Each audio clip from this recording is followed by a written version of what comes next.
오늘 말씀의 제목은 부모는 하나님의 거룩한 메시지입니다 라는 제목으로 같이 말씀을 나누기 원합니다. 어느 아버지의 고백인데요, 자녀들과 원만한 관계를 형성하지 못한 어느 아버지가 이렇게 고백하는 것을 읽어보았습니다. 나는 단지 아내를 사랑했을 뿐인데, 그래서 아내를 쫓아다니고 힘들게 승낙을 받고 양가의 허락을 받아 결혼을 했을 뿐인데, 그 결과로 주어진 것은 너희들이었구나. 미안하다. 아무 준비도 없이 너희와 첫 만남을 대면하게 되고 이렇게 어색한 만남을 지금까지 유지하게 되어서 참으로 미안하다. 이 글을 읽으면서요, 처음에는 좀 왜 이렇게 한심한가 이런 생각을 했는데, 그냥 저 자신의 그 첫 아이를 만날 때 이렇게 돌이켜 보면서 사실 별반 다르지 않았구나 이런 반성을 해보게 돼요.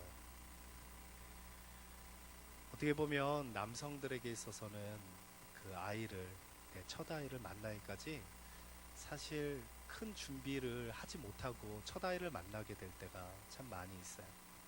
여성들은 그래도 뱃속에 10개월 동안 이 아이를 뱃속에 있으면서 안 느낄래야 안 느낄 수가 없죠. 그러나 남성들은 직장으로 바쁘고 여러 가지 하다가 그냥 연락 급하게 받아서 아내가 이제 병원에 갔다는 얘기 듣고 부랴부랴 오는 그런 아버지들이 참 많이 있습니다. 그러다 보니까 사실 아버지됨에 대해서 어떻게 해야 되는지에 대해서 사실 배워본 적도 없고, 또 본인의 아버지들로부터 전수받은 적도 없고, 그냥 덜컥 아버지가 된 것이죠. 그래서 그 자녀들을 어떻게 대해야 되는지에 대해서 사실 참 부족한 것이 우리 남자들의 모습입니다. 저도 그때 생각하면 떠오르는 게, 하나님 앞에 이렇게 기도를 했어요. 하나님, 정말 저같이 부족한 사람이 아버지 될 자격이 있나요? 이제까지 너무 철없이 살아왔는데 제가 아버지로서 잘할 수 있을까요? 그렇게 기도하고 몇 년간 계속 철없이 살았습니다.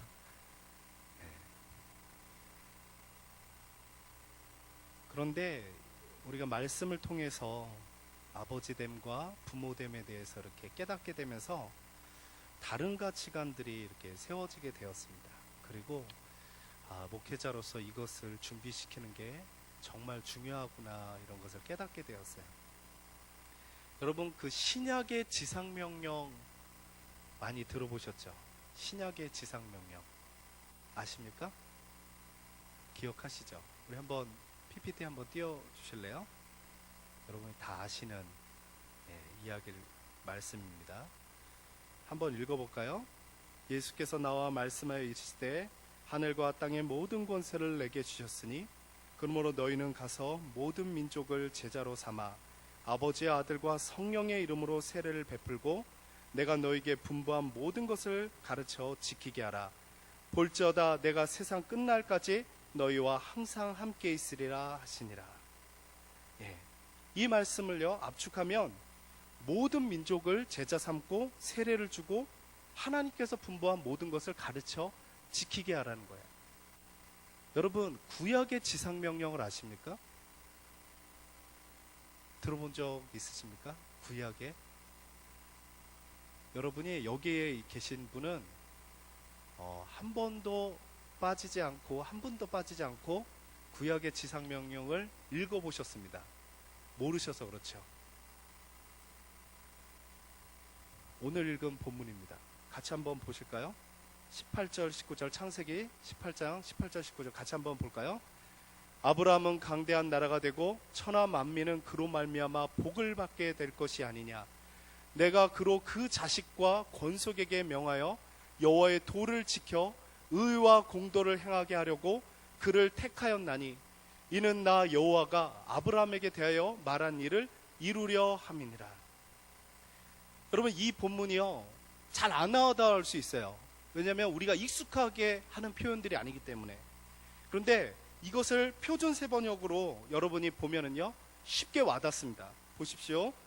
내가 아브라함을 선택한 것은 그가 자식들과 자손을 가르쳐서 나에게 순종하게 하고 옳고 바른 일을 하도록 가르치라는 뜻에서 한 것이다. 그의 자손이 아브라함에게 배운 대로 하면 나는 아브라함에게 약속한 대로 다 이루어 주겠다. 이게 하나님께서 이스라엘 백성들, 그 믿음의 조상인 아브라함에게 주신 언약의 말씀이에요. 그리고 이스라엘 백성들이 이 언약의 말씀을 가지고 목숨을 걸면서 신앙을 전수했기 때문에 그들이 수천 년 동안 신앙을 유지할 수 있게 된 것이죠. 그런데 이스라엘 백성들은 자기 선민의식에 빠지다 보니까 원래 이 말씀대로 하면은 그 자손이 아브라함에게 배운 대로 해서 다 전하고, 또한 이 자손뿐만 아니라 다른 민족에게도 그 복음을 전하는 것이 사명이었는데 이들이 그 사명을 잘 감당하지 못했어요. 그냥 자신의 가족들에게만 물려주는 것에 머물고 말았죠. 그러다 보니까 하나님이 원래 이들에게 주었던 그 말씀, 그 뜻을, 그 사명을 잘 감당하지 못했습니다. 그래서 이 이스라엘 백성들을 하나님께서는 버리고 예수 그리스도를 통해서 새로 믿음의 언약의 백성이 된 그 제자들, 12제자들을 통해서 전 세계에 복음을 전하게 되었죠. 그래서 복음이 전 세계로 퍼질 수 있게 되었습니다. 그런데 우리가 여기서 숨기고 싶지만 숨길 수 없는 또 다른 아킬레스건, 아픔을 보게 됩니다. 제가 한번 여러분에게 쭉 복음이 전해지고 선교에 열심히 했던 나라들을 쭉 열거해 볼게요. 어떤 공통점이 있나 보세요. 예루살렘, 유대, 사마리아, 소아시아, 로마, 스페인, 북유럽, 영국, 미국, 한국. 여러분 어떤 공통점이 있습니까? 물으면 여러분이 답 안 할 줄 알았어요. 네, 어떤 공통점이 있어요? 아주 중요한 사실입니다. 이 나라들이요, 세계 복음화의 주역이었던 나라들이에요. 그런데 이 나라들이요, 지금 그 다음 세대에게 신앙을 전수해 준 나라가 없어요. 한번 대보십시오. 없어요. 우리나라 자신 있습니까? 우리가 안타까워하잖아요. 여러분 장년들이 여기 있습니다. 여러분 청년들이 몇 명이나 나오나요? 중고등부가 몇 명이나 나와요? 아동부, 유치부까지 잘 나오다가 그 다음에 명맥이 끊어지는 게 한국교회의 현실이에요. 왜 그렇습니까? 제가 지난번 광주연합회 부흥성에 있을 때 장로님하고 권사님 같이 차에 타면서 장로님과 권사님의 안타까운 마음으로 이런 이야기를 하는 것을 같이 나누었습니다. 우리나라도 유럽처럼 교회가 머지않아 박물관이 되고 극장이 되고 그렇게 될까봐 안타깝다고. 그런데 우리 안에 사실 그런 증상들을 사실 보게 되어요. 그렇지 않습니까? 그런데요, 이런 모습이요, 오늘날 큰 풍조 안에서 이미 보여지고 있어요. 대표적으로 여러분 동네에 구멍가게들이 별로 없습니다. 그쵸? 대형마트만이 생존하고 있고요, 간간히 할인마트들이 동네에 있고요, 구멍가게들은 거의 사라지고 편의점만 조금 남아있어요. 왜 그렇습니까? 대형마트 안에서 다 할 수 있기 때문에 쇼핑할 수 있고요, 놀이할 수 있고요, 장 볼 수 있고요, 모든 것을 다 할 수 있기 때문에. 그래서 다 대형마트로 합병되는 것입니다. 합병되고요, 그냥 일개 그냥 몇몇만 남아 있어요. 그런데 이런 대형마트가 이렇게 모든 것을 다 섭렵하고 그러다 보니까 일반 가게들이나 재래시장이 죽으니까 국가에서 어떻게 개입했죠? 2주에 한 번씩 일요일, 주일날 쉬도록 했습니다. 그랬더니 사람들이 참았다가 그 다음날 가요. 그런다고 해결이 되지 않는 거 알 것입니다. 그런데 그런 상황에서도 살아남는 곳이 있어요. 살아남는 가게들이 있어요. 우리나라에는 많지 않아도요, 일본에는 많이 있어요. 여러분 아시지만 일본의 가게들은요,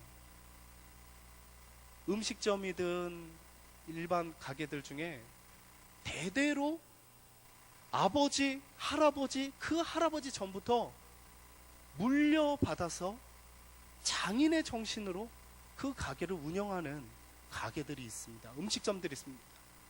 그곳은 살아남아요. 사람들은 다 대형화되는 것을 좋아하지 않아요. 사람들은요, 자기 나름대로 주체가 되길 원하고요, 자기 나름대로 자기의 개성을 살리기 원하고요, 독특하게 자기가 원하는 것을 찾기를 원해요. 그냥 대량화되어서 만들어진 것을 다 선호하는 게 아니에요. 여러분 음식 먹을 때 다 패스트푸드를 원하는 게 아니에요. 무언가 값지고 소중한 것을 간직하고 싶어하는 사람들의 마음에 또한 다른 마음들이 있습니다. 그것이 대형화에 있어서도 흔들리지 않고 살아남는 길이에요. 마찬가지예요. 유대인들이 그들의 신앙을 그 다음 세대에 유지할 수 있었던 것은 그 민족만이 갖고 있는 아주 독특한 신앙의 교육법이 있었어요. 신앙의 가치관이 있었어요. 그것을 우리가 좀 눈여겨볼 필요가 있습니다. 그 대표적인 그들의 교육이 바로 쉐마 교육이에요. 여러분은 쉐마 교육하면은 이렇게 생각하는 분들이 많아요. 쉐마, 들으라 이스라엘에서 나왔죠. 듣다. 그러면은 이렇게 생각합니다. 설교를 많이 듣고 예배를 많이 드리고 모든 예배에 참여하면서 설교를 많이 들으면 쉐마로 생각해요. 그게 맞을 수도 있지만 틀릴 수도 있어요. 왜냐하면 들으라 이스라엘아 이렇게 얘기하면서 하나님이 그 다음 구절에 뭐라고 이야기하냐면 다르게 이야기하기 때문에 그렇습니다. 한번 본문 올려줘 보실래요? 그 다음에 한번 다음 구절입니다. 같이 한번 읽어보도록 하겠습니다. 같이 한번 읽어보겠습니다. 오늘 내가 내게 명하는 이 말씀을 너는 마음에 새기고 내 자녀에게 부지런히 가르치며 집에 앉아 있을 때든지 길을 갈 때든지 누워 있을 때든지 일어날 때든지 이 말씀을 강론할 것이며 너는 또 그것을 내 손목에 메어 기호를 삼으며 내 미간에 붙여 표를 삼고 또 내 집 문설주와 바깥문에 기록할지니라. 여러분 이 사역을 누가 감당할 수 있습니까? 이 사역을 누가 감당할 수 있어요? 제사장이요? 목회자요? 여러분 목회자가 막 여러분 집집마다 가가지고 막 일어날 때든지 잘 때든지 맨날 옆에서 설교하고 그러면 여러분이 좋죠? 왜 웃으십니까? 좋죠? 제가 하도록 하겠습니다. 할 수 없는 거예요. 그럼 각 집마다 다 제사장들 다 목사님 하면 교회가 유지할 수 있겠습니까? 할 수 없는 거예요. 이것을 할 수 있는 길은 신앙의 부모, 특별히 신앙의 아버지가 할 수 있는 거예요. 아버지가. 많은 분들이 신앙을 엄마가 전수해 준다라고 생각을 해요. 어머니들이 신앙을 전수해 준다고 생각을 해요. 어머니들이 신앙을 전수해 준다라는 것은 어디에서 나온 근거냐면 모세의 어머니 요게벳이 모세에게 신앙을 전수해 줬기 때문이에요. 여러분 이런 이야기를 들어본 적이 있을 거예요. 이스라엘이 그 어머니가 이스라엘 어머니면 이스라엘인이 된다. 아버지가 아니어도. 그 얘기를 여러분이 들어봤을 거예요. 여러분, 그 법이 언제 생긴 건지 아십니까? 그 법이요, 헤르칠이라는 사람이 시오니즘, 그러니까 그때 당시에 유대인들이 디아스포라로 다 흩어져서 나라 없이 다 흩어졌을 때 다시 이스라엘을 재건하기 위해서요, 이 헤르칠이 시오니즘, 다시 시온으로 하나님께서 이스라엘 백성들을 모을 것이다라고. 그래서 그것이 세계에 전파되면서 이스라엘 백성들이 모였어요. 몇 차의 회담을 거치면서. 처음에는 이 예루살렘의 그 땅을 재건하려고 하지 않았어요. 처음에 재건하려고 할 때는 다른 곳에 여러 군데를 정했어요. 그 여러 군데 중에 또 한 군데가 어디였냐면, 진짜 재미난 게 만주 쪽이었었어요. 근데 안 된다. 우리의 정체성은 예루살렘이다. 그래서 예루살렘에, 그때 당시에 영국령이었는데 그 영국령의 팔레스타인들을 사실 내어 쫓은 건 아니에요. 그 영국이 허락을 해줬어요. 대신 유대인들이 그 세계 대전에서 영국에게 많은 물자들을 제공해줬죠. 유대인들이. 그래서 처음에는 같이 살았어요. 그런데 이제 이 이스라엘 백성들이 자기의 정체성을 세우면서 이제 하나둘씩 쫓아냈죠. 그러면서 이제 세계 민족들이 모이니까, 세계에서 각지에서 오니까 유대인이라고 하지만 누가 유대인이라고 정체성을 어디에서 둘 것이냐 라고 할 때, 모세의 근거에서, 성경의 근거에서 모세 어머니 요게벳이 그 아들을 신앙으로 키운 그것을 근거해서, 어머니가 신앙인이면, 어머니가 유대인이면 유대인이 될 수 있다. 그래서 그때 생긴 거예요. 그런데요, 이 이스라엘에게는요, 오랫동안 신앙이 누구를 통해서 전수됐냐면 아버지를 통해서 전수되었어요. 아버지를 통해서 전수되었다고요. 어머니가 아니에요. 철저하게 아버지를 통해서 전수되었어요. 이스라엘 백성들이요, 아들과 일주일에 한 번씩 성경 공부를 합니다. 아버지와 아들이. 근데 그 작정한 그날 일주일에 한 번씩 성경 공부할 때 대통령이 불러도 가지 않아요. 사실 거기에 충격을 받는 거예요. 사역자로서. 제가 내 아들을 가르치는데 다른 교회 사역이 불러도 내가 가지 않아요. 내 아들을 가르치는 게 중요하기 때문에. 그럴 자신이 없는 거예요. 우리 안에 무슨 생각이 있는지 아십니까? 목사님, 손양원 목사님처럼, 주기철 목사님처럼 가족을 희생해서라도 교회를 섬겨야죠. 내 가족을 희생해서라도 교회 봉사해야죠. 이런 생각이 있어요. 그게 성서적입니까? 그게 성서적입니까? 성서적이지 않아요. 제가 5월 5일 날 그 손양원 목사님 일대기 그 영화 다큐로 만든 걸 봤어요. 집에 TV가 없기 때문에 아버지 댁에 가면서. 그 시대에 어쩔 수 없는 상황들이 있었지만 주기철 목사님이나 손양원 목사님이나 그 자녀를 위한 마음은 어마어마하게 컸어요. 그 아이들의 신앙을 위해서 어마어마하게 마음들이 있었어요. 그 아들을 위해서 쓴 그 편지를 읽어볼 때 너무나도 감동이 됩니다. 밖으로는 드러내지 못했지만 혼자 그 동인이와 동신이의 그 옷을 끌어안으면서 통곡하면서 우는 그 손양원 목사님. 그게 아버지의 마음이고 그게 하나님이 주신 마음이에요.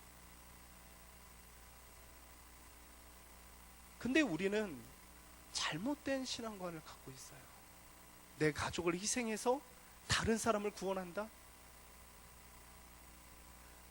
진짜 선한 뜻에서 그러면은 옳지만 그것이 합리화되고 그것이 변명이 되어서는 안 됩니다.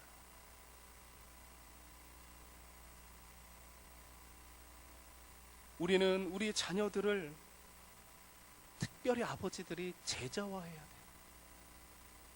돼요. 우리 기독교가 믿지 않는 사람에게는 복음을 잘 전해요. 하나님이 어떻고 예수님이 어떻고 잘 전해요. 근데 내 자녀에게 있어서는요, 복음을 어떻게 전해야 될지를 몰라요. 왜 모릅니까? 배워본 적이 없기 때문에. 그렇게 가르쳐 준 사람이 없기 때문에. 그럼 왜 그렇게 안 가르쳐 줍니까? 죄송해요. 저희도 신학교에서 그걸 배워본 적이 없기 때문에. 많은 공부를 했어요. 많은 신학을 했어요. 많은 학문을 했어요. 그러나 정작 내 자녀에게 어떻게 신학을 가르쳐야 되는지 배워본 적이 없어요. 다른 사람, 믿지 않는 사람에게는 어떻게 예수 그리스도를 전해야 될지에 대해서 배웠지만 내 자녀를 내가 어떻게 신앙교육을 해야 될지에 대해서는 배워본 적이 없어요. 기독교 교육에서 그렇게 가르쳐 준 적이 별로 없어요. 그 이유는요, 역사적으로 따져보면 우리에게 복음을 전해준 사람들이요, 참 재미난 건 다 싱글이었다는 거예요. 대부분. 바울, 베드로, 예수님의 제자들 다 싱글이에요. 베드로는 결혼했죠. 그 외에 제자들이 다 싱글이에요. 그 상황에서 그들은 이방 민족들을 향해서 복음을 전하는 것에 부르셨기 때문에 그렇게 모든 삶을 살았어요. 그러나 정작 내 자녀에 대해서 어떻게 가르쳐야 되는가는 그 노하우와 그 교육에, 그것은 유대인들의 오랜 전통을 통해서 가지고 있던 거예요. 그런데 이것이 이방 복음화 사역을 하면서 잃어버린 거예요. 그러고 나니까 복음을 내 가족에게 전할 수가 없는 거예요. 그리고 또 크게 문제가 뭐냐면요,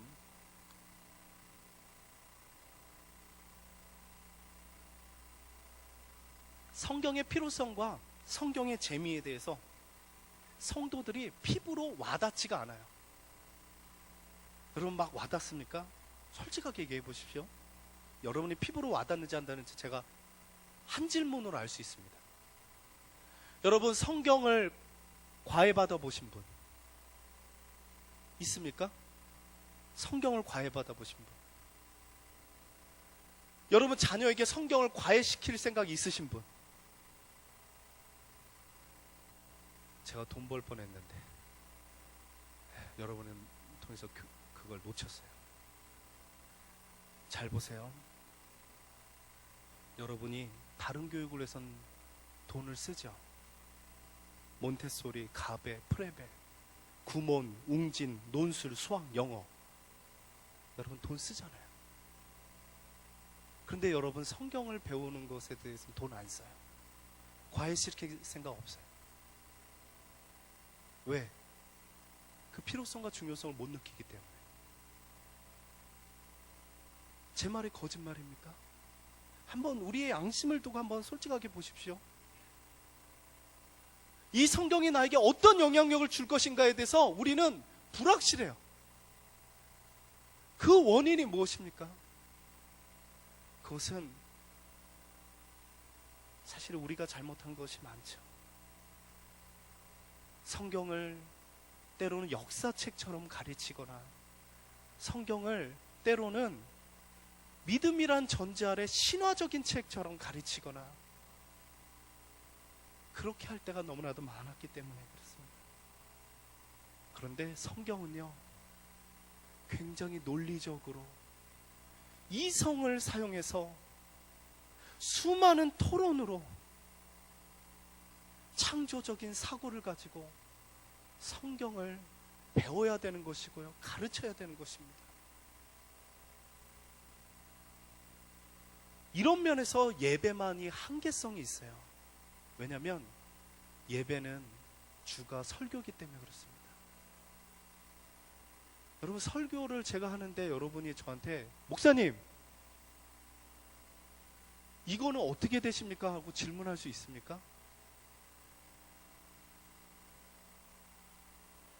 저희 아들이 설교 때 질문을 자꾸 하더라고요. 이렇게. 그래서 지난번 있던 교회에서 전사님이 계속 되게 힘들다고 막 저한테 하소연을 하는데 지금은 질문 안 하죠? 그래도 분위기 파악을 했는지. 설교 듣다가 담임 목사님이 막 그 떡을 떼어주는 거를 친히 예수님께서 떼어서 하나하나씩 줬다는 거예요. 성찬처럼.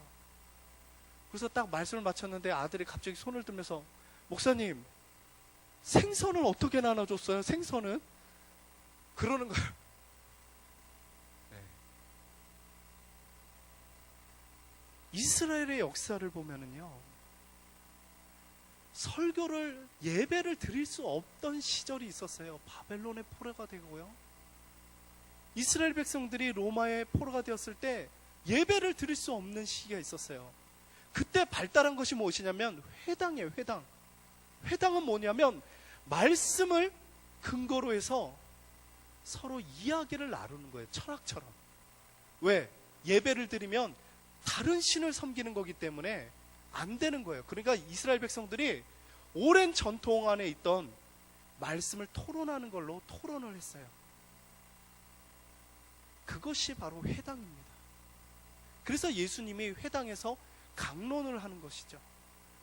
그러면 상대가 질문을 하고 변론을 합니다. 예배를 가지고는 절대 이 강론이나 토론이 이루어질 수 없어요. 설교하고 있는데 누가 손 들고서 질문하면 설교가 끊기지 않겠습니까? 그런데 오늘날 한국 교회는요, 설교만, 예배만 있어요. 그 전에 우리나라의 초창기에는요, 부흥회가 있었던 게 아니고 사경회가 있었어요. 말씀을 나누고 서로 토론하고 이야기하고 어느 때부터인가 부흥회로 변질됐어요. 여러분, 부흥회가 꼭 좋은 시발점 안에서 나온 게 아니에요. 역사적으로 볼 때 군사정권이 들어오면서요, 부흥회로 변화된 그 역사적인 사례가 있습니다. 그런데 이 성경을 가지고 이스라엘 백성들이 토론하고 랍비들이 서로 말씀을 가지고 이야기하는 방식은 우리가 생각하는 그런 성경 공부 방식하고는 차원이 다릅니다. 제가 여러분에게 한번 이런 질문을 해볼게요. 한번 잘 답해 보십시오. 예배를 기뻐서 드리는 예배를 하나님이 좋아하십니까? 아니면 싫어도 억지로 드리는 예배를 하나님이 좋아하십니까?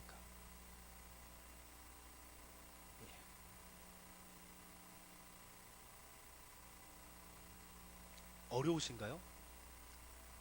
제가 다시 한번, 예배를 기뻐서 드리는 예배를 하나님이 좋아하세요? 아니면 싫어도 억지로 드리는 예배를 하나님이 좋아하세요?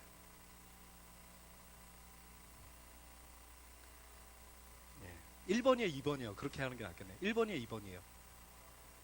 1번.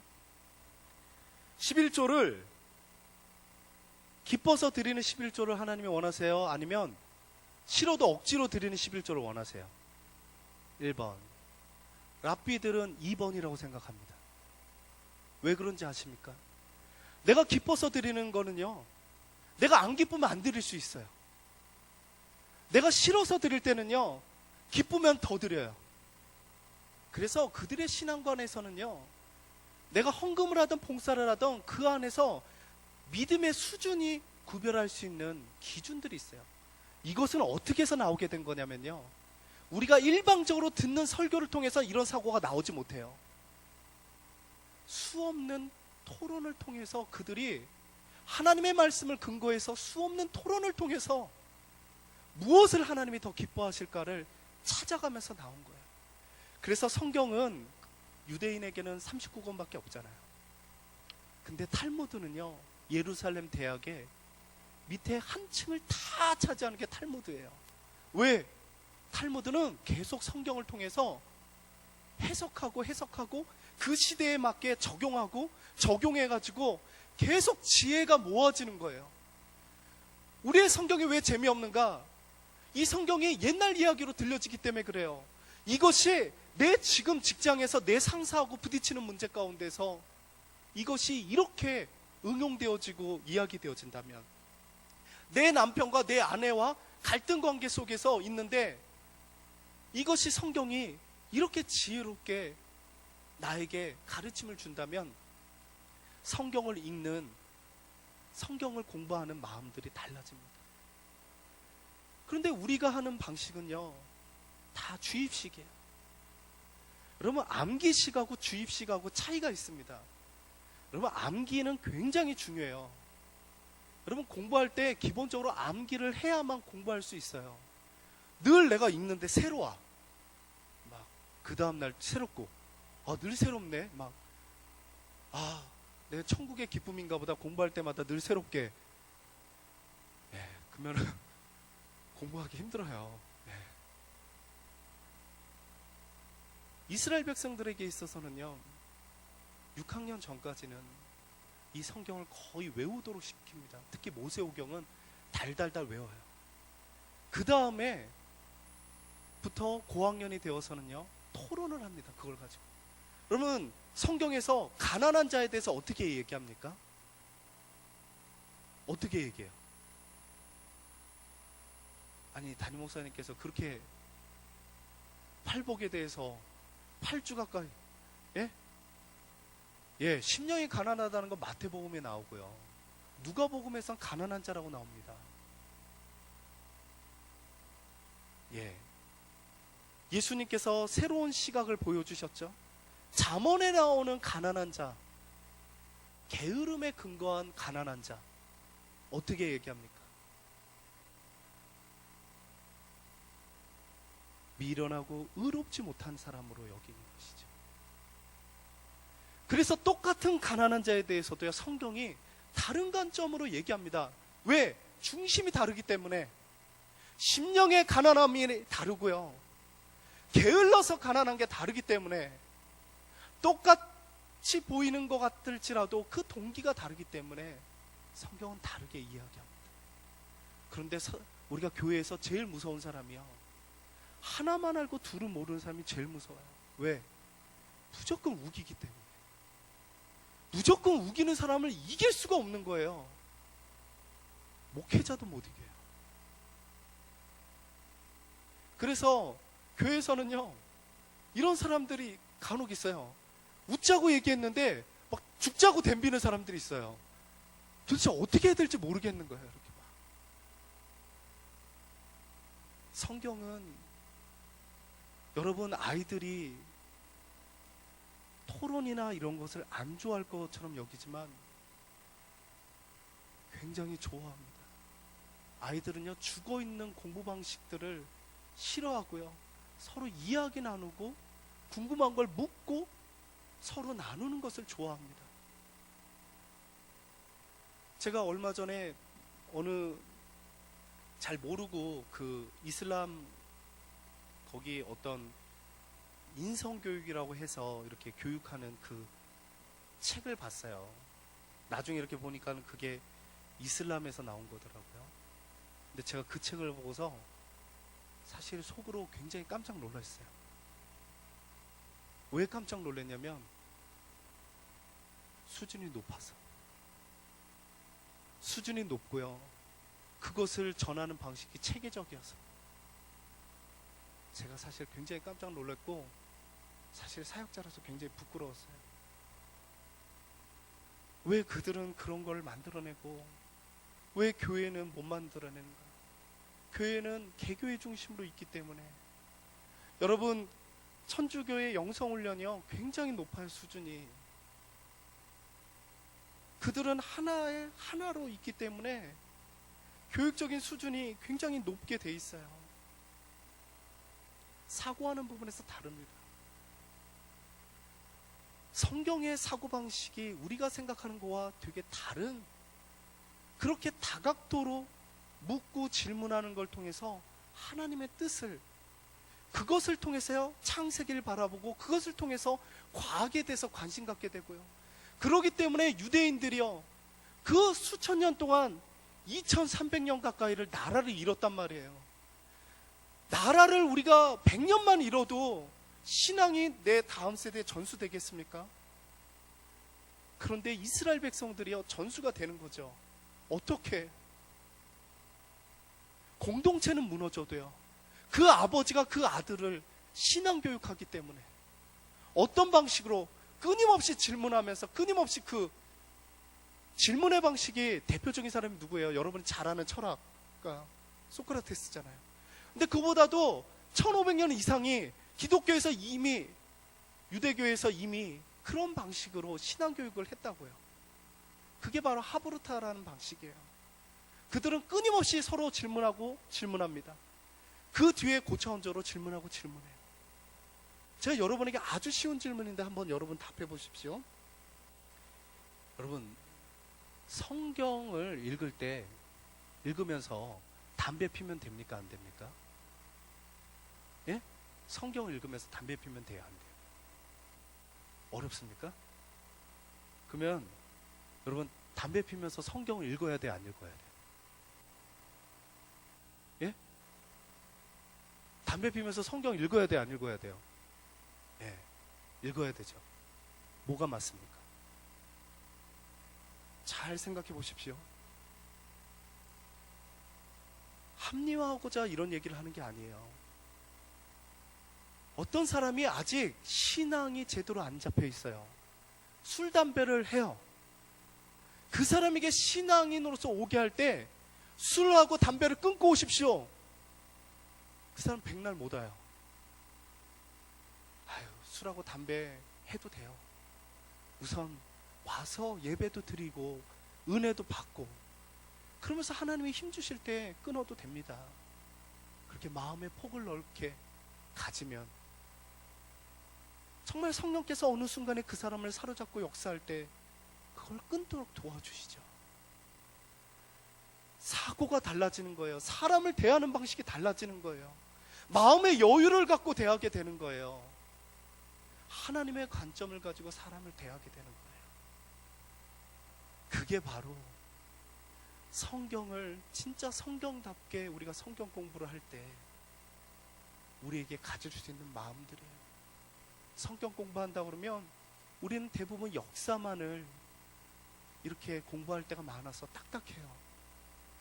아니면 다른 쪽으로 빠질 때가 많아요.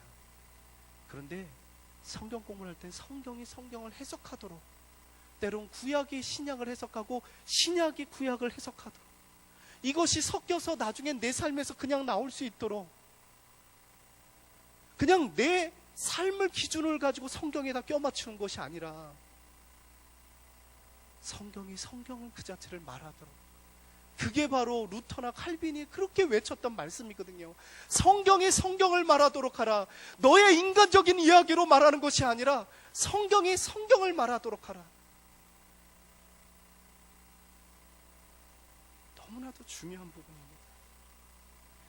제가 마지막으로 남성들에게, 여러분, 특별히 우리 부모님들은요, 하나님이 우리 자녀들에게 주신 하나님의 거룩한 메시지입니다. 우리의 삶을 통해서, 우리의 결정들을 통해서 우리의 자녀들이 신앙이 결정된다는 사실을 기억하십시오. 여러분이 어떤 말을 하냐가 중요한 게 아니고요, 여러분이 어떤 순간에 어떻게 결정하느냐를 여러분의 자녀들이 본다는 거예요. 그게 바로 하늘 유산입니다.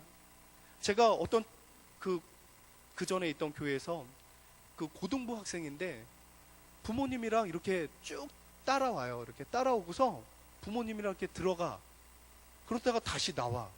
너 어디 가니? 그러니까 가게집 간대.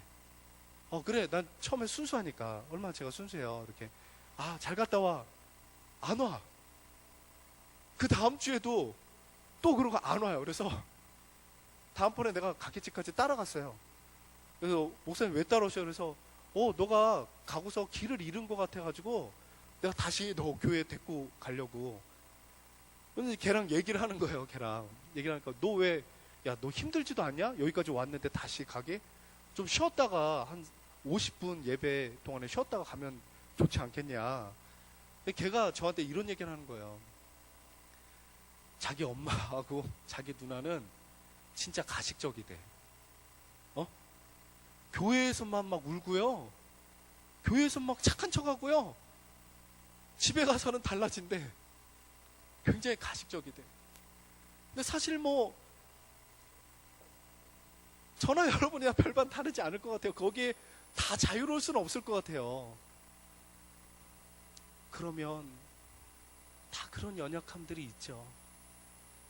그러면 어떤 자녀는 그래도 신앙적으로 크고 어떤 자녀는 그러지 못하는가?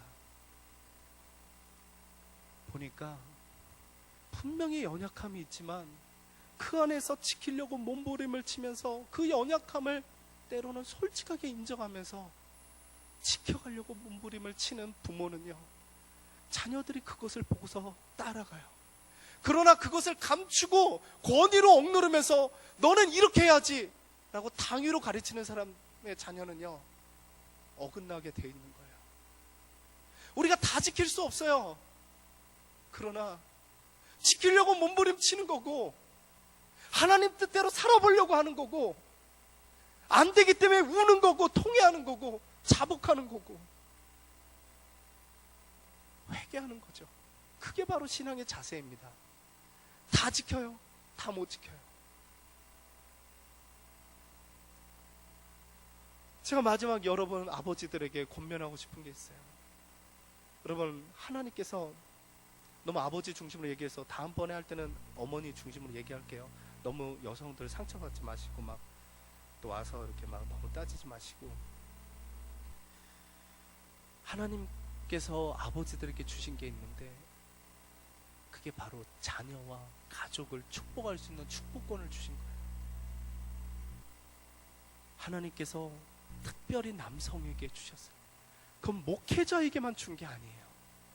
특별히 가정에서 하나님께서 아버지에게 주셨어요. 아버지에게. 저는 목사지만 제가 아플 때 아버지에게 손을 얹고 기도해달라고 그래요. 왜요? 아버지이기 때문에. 하나님께서 아버지에게 그 권세를 주셨기 때문에. 여러분 아내들, 여러분의 자녀가 아플 때, 여러분이 아플 때 아빠한테 기도받아 라고 먼저 이야기하십니까? 의사에게 보이기 전에 먼저 아빠에게 먼저 기도받아 라고 이야기하십니까? 여러분 자신들이 아플 때 여러분의 남편 앞에 무릎 꿇면서 나를 위해서 기도해 주세요 라고 이야기하십니까? 이야기하지 않으시죠? 이야기하셔야 됩니다. 하나님께서 그 권세를 주셨기 때문에. 제가 그런 간증이 참 많아요. 여러분이 저를 볼 때도 사실 부족한 부분이 얼마나 많아 보입니까? 저 굉장히 부족하거든요. 근데도 아내가 그 권위를 세워줘요. 그런데 진짜 놀라운 건요, 하나님이 저의 권위를 세워주기 위해서 그랬는지 기적을 보여주실 때가 참 많았어요. 우리 아들이 이렇게 물놀이를 굉장히 좋아했는데 그때 이제 뭐 이렇게 수련회를 가는 다음날 물놀이 한다니까 이 아들이 너무나도 기대를 했어요. 그래서 좋아하는데 그날 밤에 막 벼락이 치는 거예요. 얼마나 크게 천둥번개가 치냐면 어마어마하게 치는 거예요. 근데 아들하고 이제 얘가 너무 좋아하는데 기도를 같이 했어요. 근데 이제 아내가, 야, 너 아빠 기도 능력 있는 거 알지? 내가 볼 때는 내 속으로 이렇게 능력 있는 거 별로 모르겠는데 알지? 그러면서 기도하자. 같이 기도를 했어요. 저희 아들의 특징이 있는데 장난으로 기도할 때는 되게 크게 기도해요. 그런데 진짜 기도할 때는 한 절의 목소리가 안 나가도록 기도해요. 왜냐면 이렇게 뭔가 기도가 이렇게 새어나가면 안 될 것 같은 그런 마음이 있나 봐요. 근데 정말 그 다음날 햇볕이 쨍쨍 찐 거예요. 하나님이 제 부족한 권위를 세워준 것 같아요. 병에 있어서나 여러 사건들을 하나님께서 해주셨어요. 부족함에도 불구하고 이 모자란 사람 하나님께서 세워주려고 하나님이 그렇게 역사하시더라고요. 우리의 아버지에게 그 축복권을 주셨습니다. 그 권세를 주셨습니다. 그것을 한 번도 사용해보지 못하고 여러분이 하늘나라 가시면 얼마나 사실 안타깝습니까? 그건 죽을 때만 사용하는 게 아니에요. 하나님께서 특별히 아버지에게 주신 그 권세를 저는 여러분이 마음껏 사용해 주셨으면 합니다. 거기에서 시작하기 원합니다. 하나님이 주신 말씀 안에서 시작하기 원합니다. 여러분 아내들, 여러분의 남편이 부족해 보일 거예요. 좀 모자라 보일 거예요. 그러나 여러분이 보는 대로, 여러분이 생각한 대로 여러분의 남편들이 그렇게 부족하지 않습니다. 하나님이 남성들을 붙잡고 계시고 남성들을 통해서 그 가정을 축복해 주길 원하기 때문에, 하나님이 계시기 때문에, 하나님이 그 안에서 남성들을 통해서 질서를 잡아가도록 하길 원하시기 때문에, 하나님이 뒤에 계시기 때문에 남성들에게 하나님의 권세가 있는 것입니다. 별로 아멘도 안 하시네요. 여성들 뭐 싫으면 말고요. 뭐 여러분 손해지 뭐. 앞으로 정말 이 성경 안에서 어떻게 우리가 자녀들을 신앙교육할 수 있는지 한번 이렇게 시간이 될 때마다 같이 보기 원합니다. 진짜 놀라운 축복들이 있고요. 우리가 이스라엘의 백성들을 통해서 본 것처럼 우리가 우리 자녀들을 제자화함을 통해서 그 길만이 사실 우리 다음 세대에게 우리가 신앙을 전수해 줄 수 있는 유일한 길입니다. 교회는 그러기 위해서 모든 것을, 이 다음 세대를 우리 아버지가 친히 우리 자녀들에게 신앙을 전수해 줄 수 있도록 모든 패러다임과 시스템을 맞추는 것이 참으로 중요합니다. 그럴 때 그 다음 세대에게 신앙을 전수해 줄 수 있는 것입니다.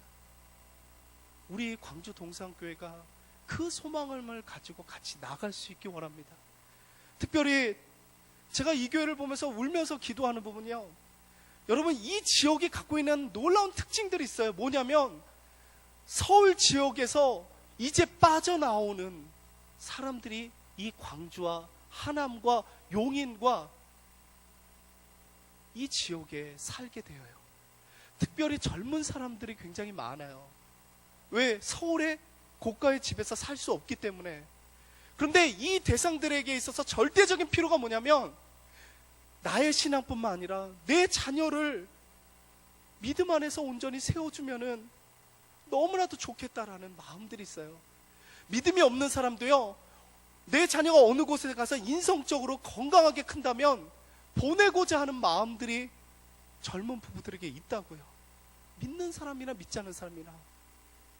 여러분 할아버지 되시잖아요. 내 손주가 어디에 가서 정말 인성적으로 건강하게 되기를 원한다면 이단 아니고는 건강한 교육단체에 보낼 마음이 있습니까? 없습니까? 있다고요. 그것을 기억할 수 있기 원합니다. 그것이 이 교회가 눈을 떠야 될 부분이에요. 함께 기도해야 될 부분이에요. 함께 세워가야 될 부분이에요. 우리가 그렇게 함께 세워갈 수 있길 원합니다. 우리가 그래도 어느 정도는 갖췄잖아요. 재미를 만족시킬 수 있는 방방이도 갖췄고, 예? 갖췄잖아요. 이렇게 안 갖췄습니까? 상당히 자유로워졌습니다. 여러분 애들이 안 올라오는 거 아시죠? 여러분 쿵쾅쿵쾅 소리 안 나는 거 아시죠? 네, 상당히 갖췄어요. 이제부터 신앙교육만 바로 하면 돼요. 아멘. 아멘. 같이 세워갈 수 있기 원합니다. 기도하도록 하겠습니다.